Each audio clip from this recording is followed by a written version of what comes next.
ilmu agama yang kita miliki ini hendaklah kita ambil dari ahlinya, dari al-alim, as-siqah, an-nasih, ya, orang yang berilmu, yang terpercaya, juga memberikan nasihat kepada kita, pembimbing ruhani yang mumpuni. Bahkan kita juga harus memiliki semacam skala prioritas, ya, di dalam menggapai yang namanya ilmu agama. Bahkan, ya, Al-Hafidh Abu Bakar Al-Khatib Al-Baghdadi mengatakan, termasuk beliau ini ahad kibaril muhaddisin, ya, fi zamanihi. Termasuk beliau ini, Abu Bakar Al-Baghdadi ini, Al-Khatib Al-Baghdadi, termasuk ahad kibaril muhaddisin, termasuk salah satu pemuka tokoh, ya, muhaddis, ahli hadis pada zaman beliau. Beliau menyatakan apa? La yu'khadul ilm illa min afwahil ulama. Tidak diambil ilmu kecuali dari mulutnya ulama. Maksudnya apa? Kita ngaji. Enggak cuma sekedar dari buku, enggak sekedar dari internet dan lain sebagainya, dari YouTube dan lain sebagainya.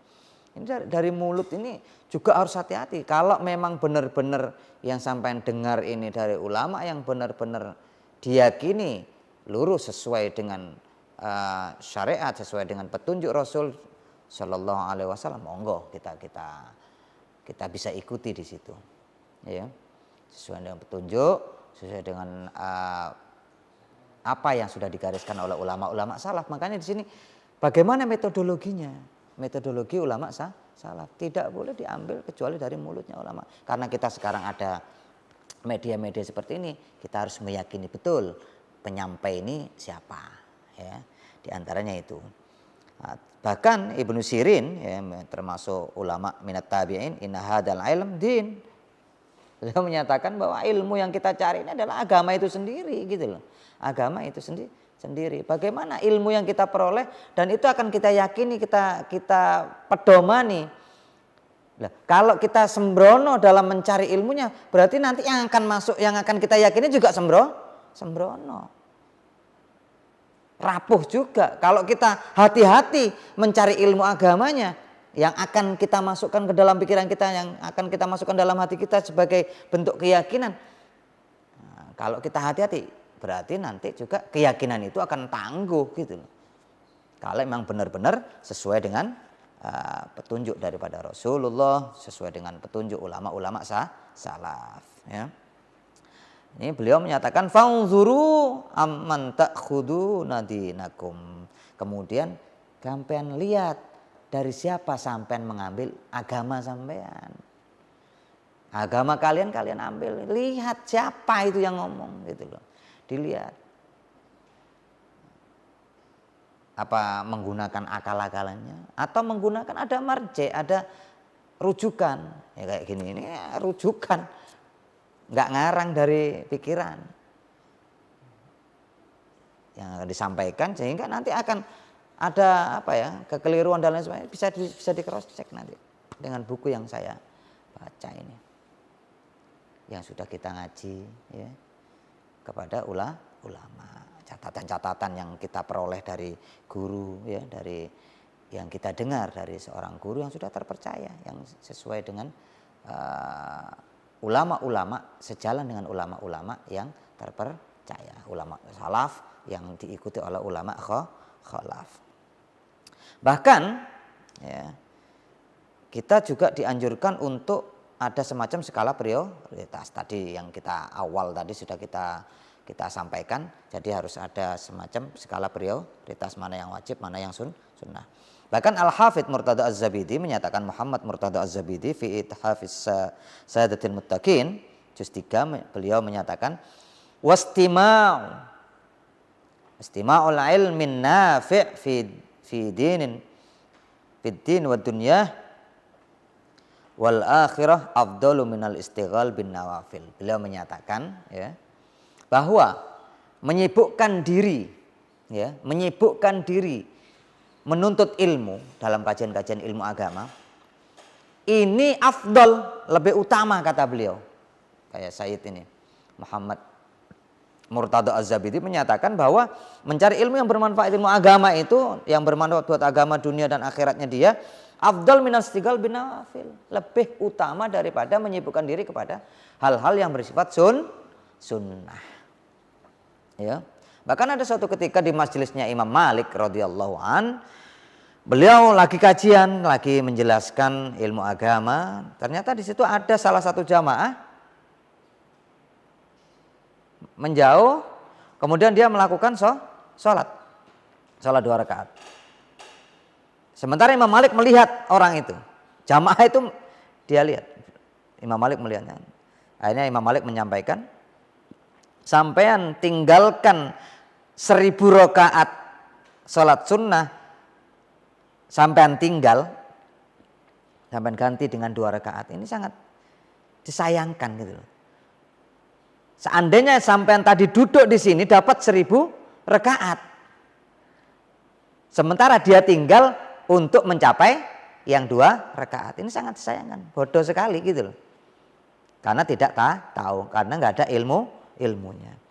Karena orang yang mencari ilmu fadilahnya seperti itu. Barang siapa belajar, kata Rasulullah SAW, 1 bab tentang ilmu thaharah, ilmu tentang iman kepada Allah, iman kepada Rasulullah, iman sholat, bab puasa dan lain sebagainya. Ini lebih baik daripada 1000 rakaat sholat sunnah. Ya. Makanya kalau yang ngerti, lebih baik belajar ilmu agama, mendalami ilmu agama, bab demi bab dia pelajari.